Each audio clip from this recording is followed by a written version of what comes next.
A journal found by our protagonist, Jase, recounts the ever-growing madness his friend succumbs to over his passion for Nicole. But is it Nicole that has done this? Is it in his own mind that has taken him down the path of madness, depravity, and despair? What lengths will a person go to, and what manner of creature will he listen to ensure that he keeps her and her love safe? Today we finish off the Grotesque, a tale that is both sad and disturbing, and entirely possible in our world to take place. Warning: this episode has a significant amount of swearing and covers adult themes, not for little ears, folks. And a huge thank you to my 3 white tea warlords, Matthew J. Bauer, Maya, and Divided by Zero. Just like white teammates, you are one rare type of supporter. Your donations are directly and positively impacting the show on a daily basis. Thank you so much. And my Earl Grey forces, Chad Warren, Just Heather, Lee Bauer, Lorraine Crisanto, Mace Joe, Paige Marcini, and Peter Raffaelli, who keep the lights on and the blood pumping. Thank you for your support. Now turn the lights off, listeners, the sound up, and if you see an ugly, horrific statue in your house, don't confide in it, don't talk to it, but most of all, don't listen to it.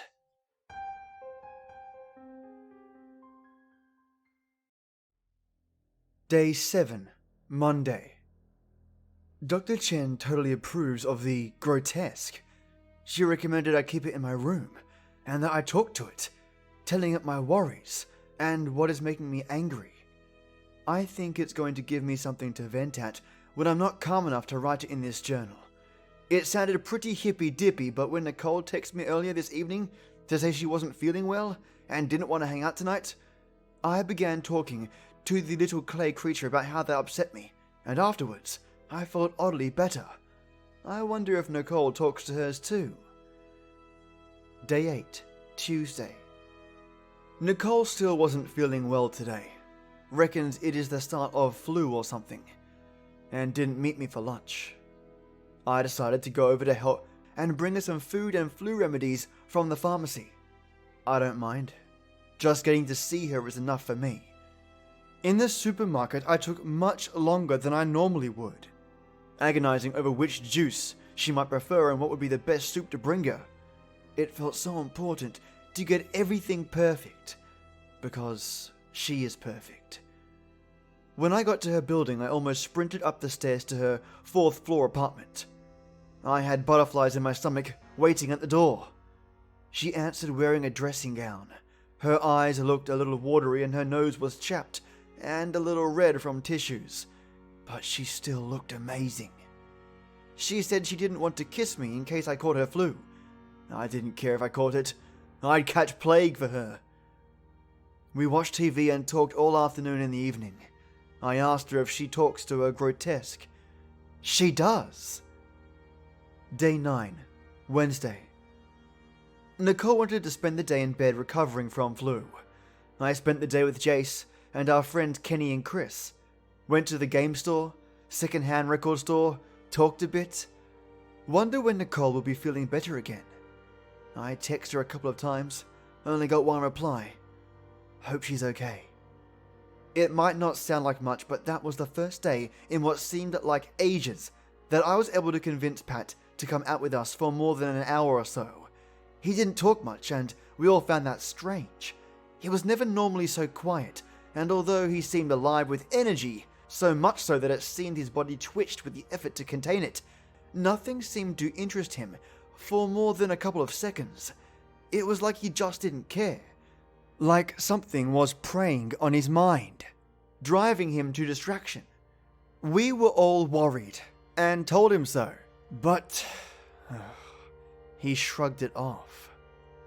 Day 10, Thursday. Nicole is feeling better.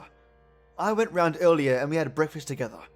I offered to cancel my appointment with Dr. Chen this afternoon so we could spend more time together, but she said she needed to go into work after taking these days off sick. This kinda annoyed me. I'm willing to make sacrifices in my life to put her first, but she doesn't seem willing to do the same. I went to my session. Today Dr. Chen talked about releasing rage. She said anger was like a poison, and it was better out than in. She explained that people have a misguided view that controlling your anger means you are disciplined.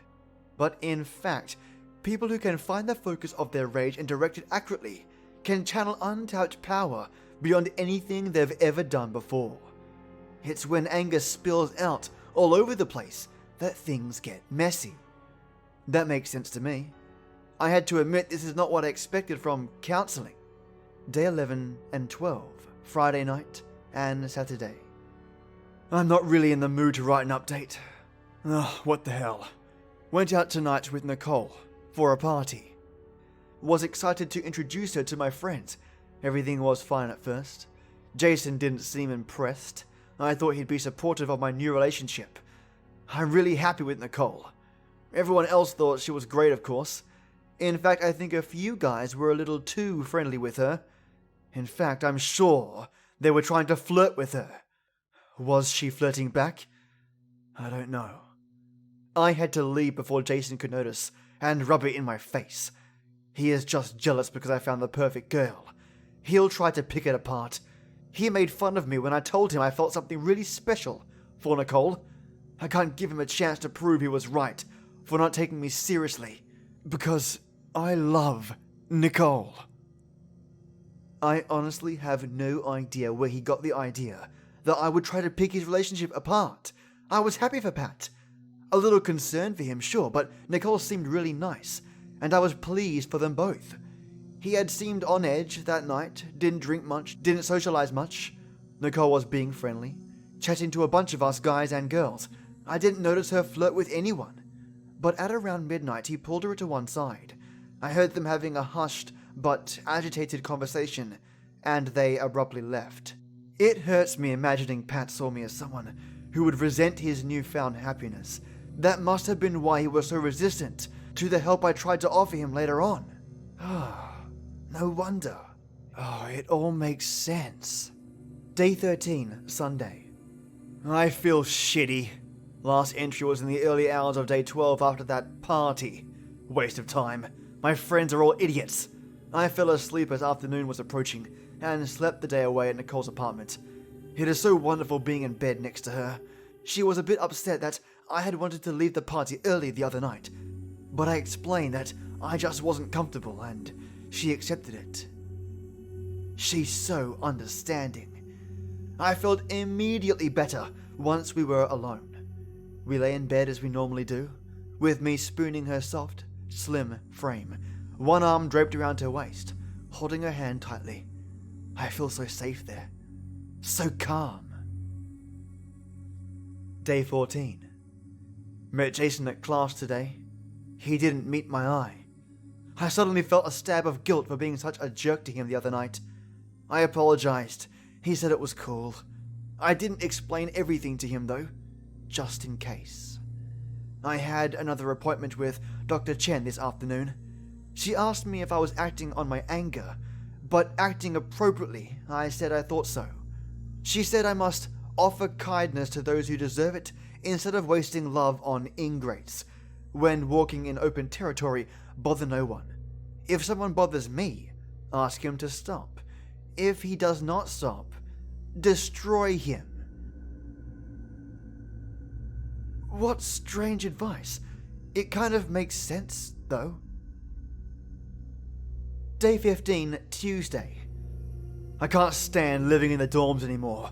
The constant noise of other people's music, their footsteps, muffled conversation reverberating through the walls, it's driving me crazy. I can't switch off anymore. There's no silence, no peace to be had anywhere in these buildings. I've been talking to my Grotesque. I've named him Chen, after Dr. Chen, and it really seems to help to have a face to vent to, even if it is an ugly one. I think I'm going to ask Nicole if I can stay with her for a while. Day 16, Wednesday. I stayed last night with Nicole. It was great. I felt so comfortable around her. I feel like there is this wire coil wound tightly in my chest all the time, but when I'm with her, it unwinds and I can relax. I didn't bring little Chen with me. He is still on the shelf in my dorm room. I've heard Nicole whispering to her little goblin creature sometimes. It is pretty cute. The whispering, not the grotesque. Unlike the one she gave me, which looks like a cartoon gnome. Hers is truly hideous, though. Actually quite scary despite its tiny size. It has this wide, flat head and lantern jaw, bristling with what looks like a row of shark's teeth. Its body is gaunt and elongated, arched into an awkward crouch. It has no nose and all of its skin is smooth and white. Wait, what am I talking about? Skin? I mean, what is it made of? It's entirely white. Apart from its eyes, they are small and beady, and totally black. I don't know how she can take comfort from that, but she seems to tell it everything. We didn't see Pat for several days from this point on. I will just paste his entries as I read them, as there is no further explanation of the next few days that I can offer, and for that, I apologize. Day 17, Thursday. I got a text from my friend Jessica this morning. Nicole saw it on my phone and asked who Jessica was. No, not asked. Demanded. I explained Jessica was just a friend, wanting to know how I was because I'd been missing a few classes recently. I don't know if Nicole believed me or not. To tell you the truth, I'm hurt. Genuinely. I don't know why she would mistrust me. Haven't I given her every reason to have faith in my feelings for her? I talked to Dr. Chen about it at my session this afternoon. She says being quick to suspicion can be a sign of a guilty conscience. Could Nicole have something to hide? Day 18, Friday. I'm positive now. Nicole isn't being entirely honest with me. I don't even know if she shares my feelings. She has been less and less talkative, sort of irritable. I asked her if it was her time of the month, and she told me not to be so fucking sexist. I don't know what her problem is. She's been talking to a Grotesque again, and texting on her phone a lot. She gives me a dirty look when I look at my phone. I think she might be cheating on me. I walked into her living room earlier this evening, and she closed the windows on her laptop really quickly. She's hiding something. I just know it. Day 19, Saturday. Had to go to a catch-up class today, because I've been missing so many lectures. I woke up this morning feeling heavy. I didn't sleep well. My dreams are chaotic. A lunatic showreel of discordant sounds and images. I seem to expel more energy asleep than awake. Regardless, I still had to drag my sorry ass into class this afternoon.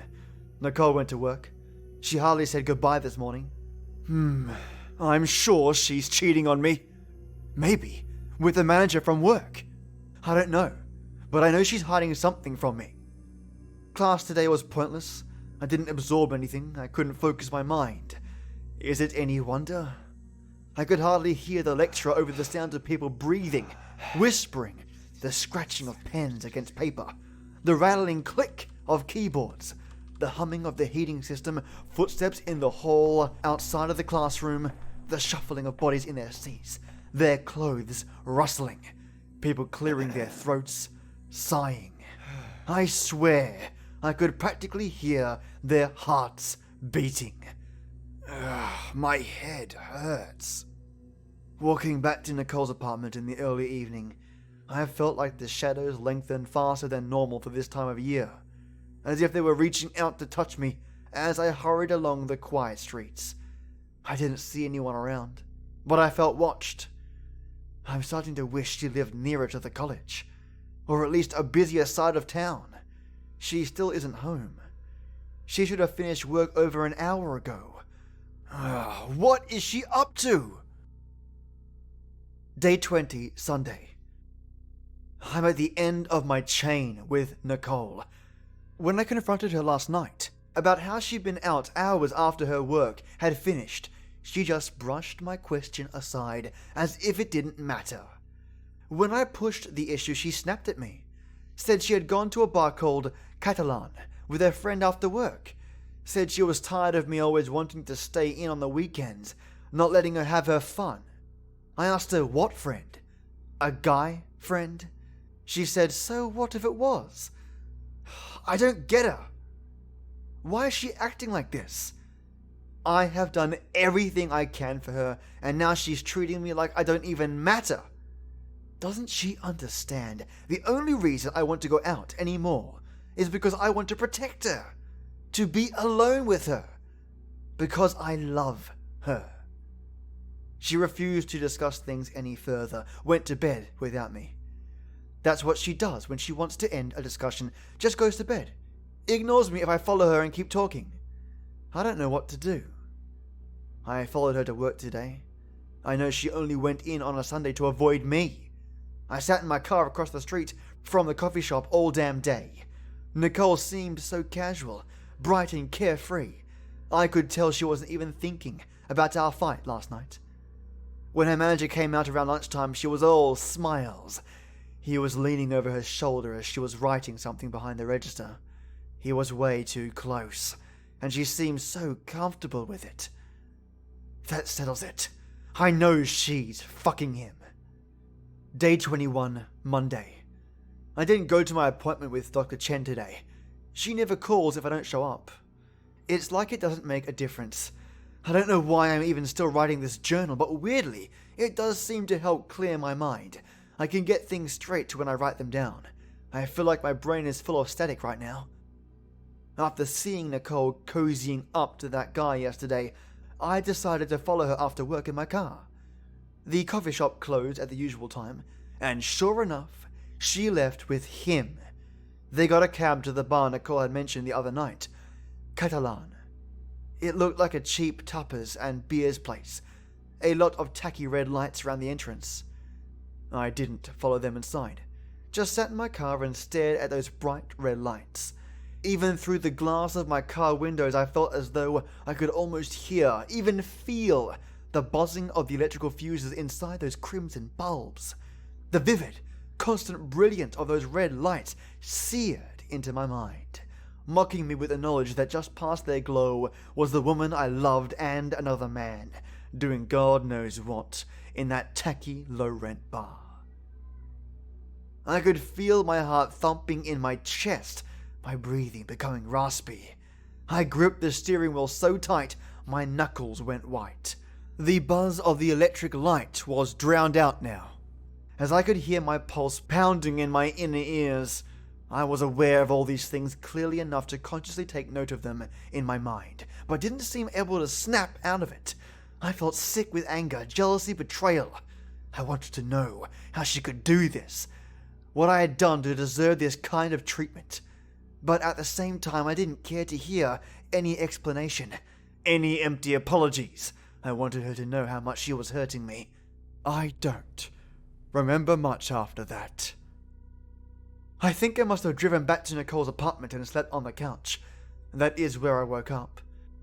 After a quick glance into the still dark bedroom, I saw that she had come home and gone to bed without me. Again. It was then that I realized I wasn't wearing the same jeans and shirt I had on yesterday. I'd changed at some point last night. I also had a headache, and my mouth tasted gross. I couldn't remember what I'd done when I got back to the apartment. Checking the kitchen though, sure enough, there was an almost empty bottle of Jameson's on the counter, and in the washing machine were my clothes from the previous night, still wet from washing. I then had a terrible thought. Had I been so jealous of what I'd seen last night that I decided to go out myself, get drunk and cheat on Nicole? I remember a while back when I cheated on this girl I'd been dating. We hadn't had anything special, but I still wanted to avoid the drama of getting caught. So I'd washed all my clothes from the previous night before she came over, to guarantee there would be no lipstick marks or telltale smells of perfume on my clothes from the other chick. I went to the bedroom to take a piss and brush the rank taste of the night before out of my mouth. I glanced into the mirror over the sink and noticed a few red marks on my cheek and neck. Oh fuck! I must have hooked up with some chick. I have entirely no memory of who though. The marks were a bright crimson red, a colour way too slutty to be Nicole's lipstick. They reminded me of the glow of the red lights outside Bar Catalan. My whole mind seemed to be filled with red right now. It hurts my head. I'm pretty sure Nicole figured out what I did last night, and that is why she is ignoring me. Oh, fuck. Day 22, Tuesday. Jase called me this morning and insisted I come out and meet him. I didn't want to, but Nicole still isn't speaking to me. She is just lying in bed and wouldn't even respond when I tried to talk to her. Her little grotesque figurine isn't on the dresser where it normally is. She must have taken it to bed with her to talk about what I did. I think she is really upset with me. If she has figured out that I cheated on her, I'm not surprised. How could I have been such a moron? Anyway, I couldn't stand sitting in the apartment in silence. TV hurts my head and I can't concentrate enough to make a start on any of the huge pile of neglected college work I've left sitting on the coffee table. So I met up with Jase. None of our other friends were there, which I was kind of grateful for. Jase kept giving me weird, freaky looks out of the corner of his eye, like he expected me to burst into flames or something. He seemed totally on edge around me. I don't get it. I tried to explain a little about what was going on, but he didn't seem to follow any of what I was telling him, even though I'm sure I was explaining it as clearly as possible. It was like we were talking in different languages. After a couple of hours, he said he had to get back to his dorm.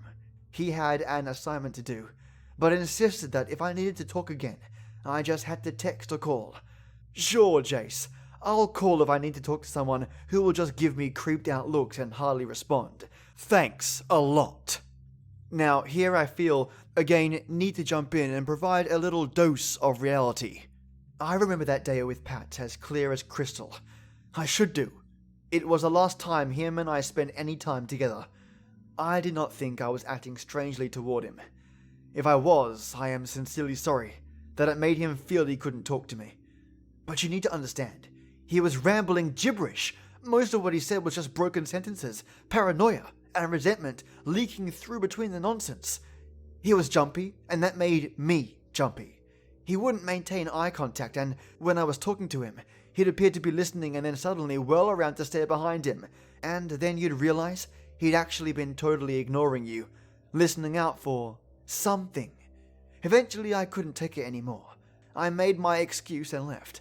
I really meant it when I told him to call or text, though. Of course, he never did. Day 23, Wednesday. I'm starting to feel this journal is the only place I can talk about what is going on in my life. I don't feel safe talking to anyone. Not my friends, not Dr. Chen. I've decided not to return to my sessions with her. It was after I started that so-called counseling that all of this shit started to happen. She hasn't been in touch since I stopped attending either. And I've realized I don't even have a phone number for her. Whatever. Nicole still won't say a damn word to me. I think she is depressed. She hasn't gotten out of bed the whole time I've been here. I went out for a walk earlier to try and clear my head. Just a brief one though, as the streets around here seem shadier than normal to me. She must have gotten up while I was out and then got back to bed. I feel so alone, and yet somehow watched. The shadows in the apartment seem darker than is natural. I've begun to dread sunset. Daylight seems to be my only friend. As soon as night comes, and I have to rely on my electric light, I am tortured by the buzzing of the fuses, and I swear the lights dim and flicker, as and when they choose. It creates more shadows than is necessary, and not just in shades of grey. As I sit there and write this, I am convinced that just out of the corner of my eye, there in the darkness, that is much too dark, blacker than anything found in nature, the kind of pitch that comes from a shadow concealing something. I know that if I stare directly into it, my eyes will eventually focus, revealing nothing.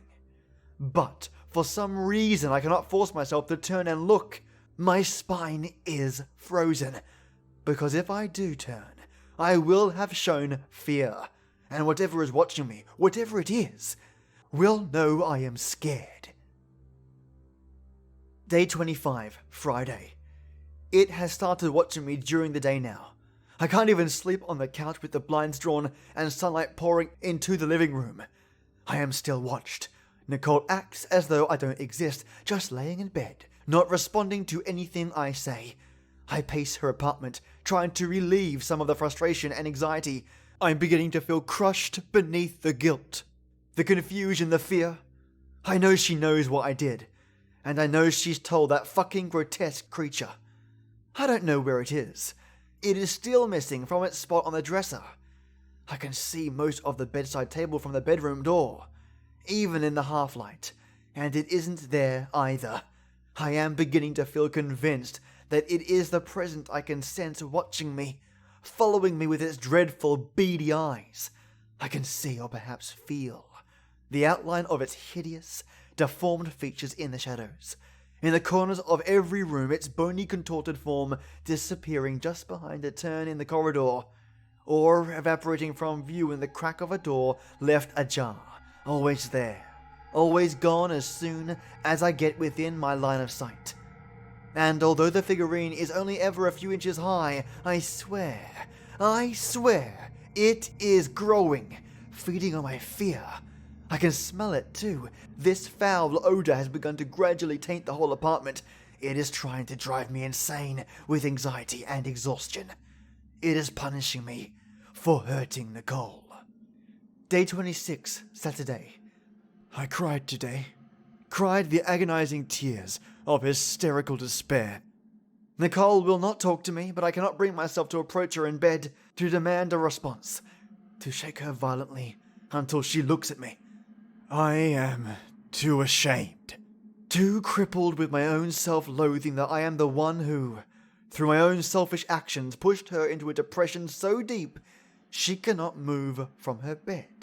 I still have not slept. I barely closed my eyes for more than a fraction of a second.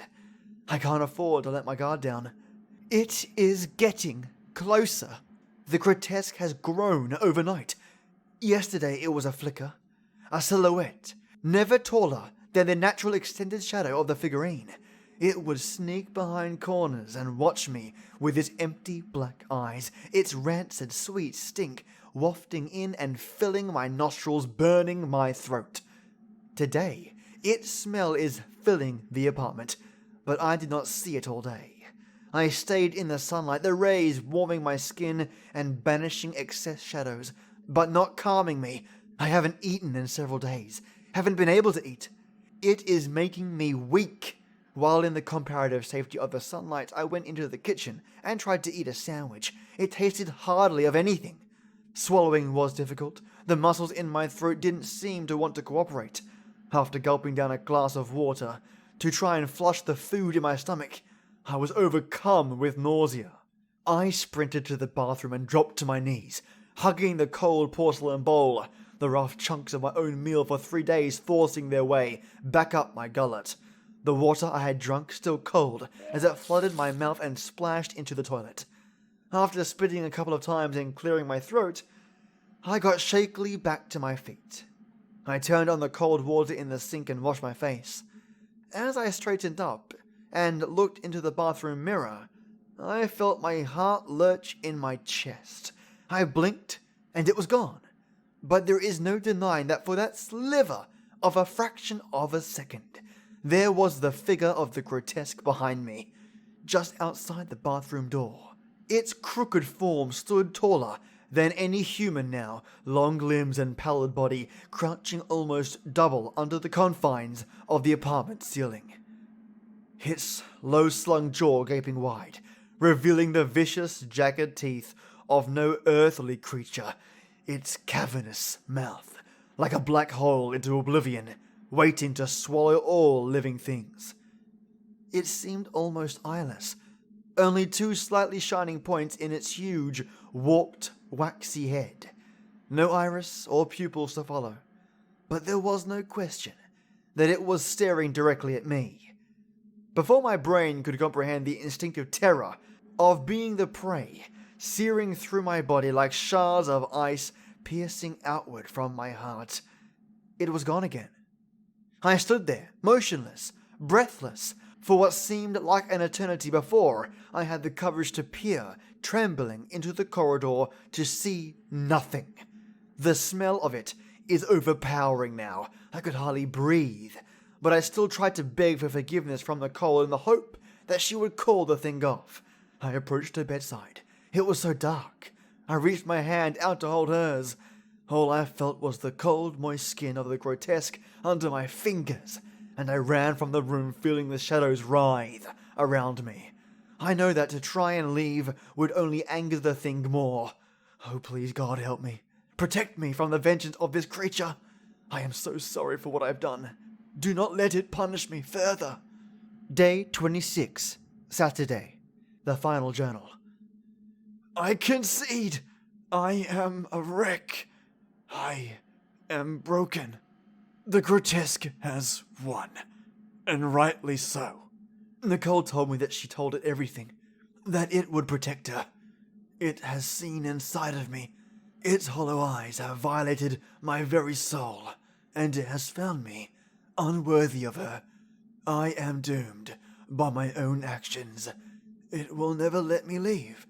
She will not leave her bed. I cannot leave this apartment, even if someone comes to find us. I am beyond help now. So yes, that was the last entry posted in the journal. From the date on it, I could see that it was 6 days before the police eventually broke down the door to Nicole's apartment. A neighbor had complained of a foul smell seeping under the door and through the walls, and her manager at the coffee shop, who she was clearly friendly with, began asking those in the building if anyone knew where she was. Eventually, someone called the police. Pat's parents were called, obviously, and they called me, I suppose, as we had been best friends, and we visited him in hospital. The police said that upon forcing the door of the apartment, they had been hit with a wave of sickening, putrid air, and they had found Pat, curled up in a corner of the living room, unwashed and half-starved, every light in the apartment switched off. He was mumbling to himself, his eyes wide and roaming around the walls, seemingly unaware of the police intrusion until they tried to help him to his feet, whereupon he began thrashing, wildly, screaming, not to be punished. This had confused them at first, until they continued their sweep of the apartment and entered the bedroom, which was the source of the horrific and overpowering smell.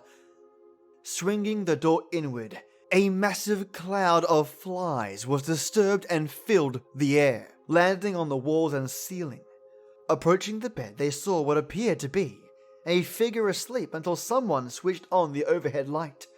It was the body of Nicole, at an advanced stage of decomposition, her flesh nearly liquefied and saturating the bedsheets. Her dark brown hair was a tangled mess spread over the pillow, swept back to reveal the obvious cause of death: blunt force trauma to the skull. The entire right side of her head caved in with what appeared to be a small but heavy white stone figurine.